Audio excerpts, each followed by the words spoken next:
LVK, ja, heel Nederland zegt het niks, maar in Limburg echt een begrip. Ja, in Limburg is het gewoon heel groot. Het is ook de grootste liedjeswedstrijd van Nederland. Ja, ieder jaar doen er tussen de 200 en 300 liedjes mee.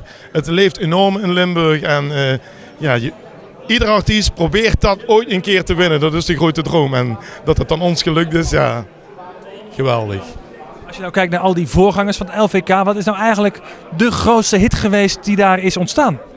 Nou ja, het allereerste liedje dat het LVK gewonnen heeft was Van IJzer tot de Mokerhei. En dat wordt tot de dag van vandaag nog overal meegezongen. Echt overal, door heel Limburg. Ja, ik ken het nummer. En nu hebben jullie dit jaar met 2 liedjes staan jullie in de voorrondes. Waarom met 2?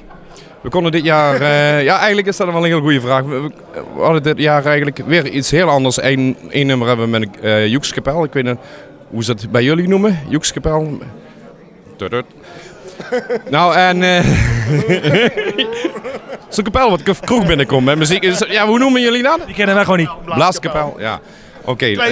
Kleintje Pils. Ja, dat was ons eerste nummer. En dat nummer hadden we opgenomen. En ja, toch links en rechts laten horen. En ja, toen kwam er toch wel de bedenking van... Ja, hoe zal het publiek en hoe zal de jury hierop reageren? En... Nou, Ron had nog een ander nummer liggen en dan zegt hij, het is niet toch wel verstandig dat we nog een tweede nummer op gaan nemen. Dus textueel toch wel iets sterker eigenlijk. Bedankt. Ja, dat wil ik toch wel bedankt.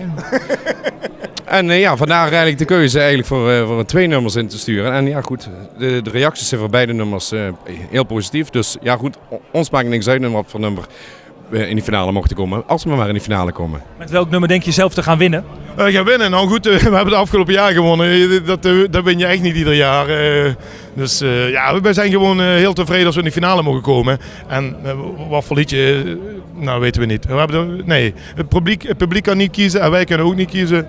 Het maakt ons niks uit. Als je daar staat, Olympische Spelen gedachten, heb je al gewonnen.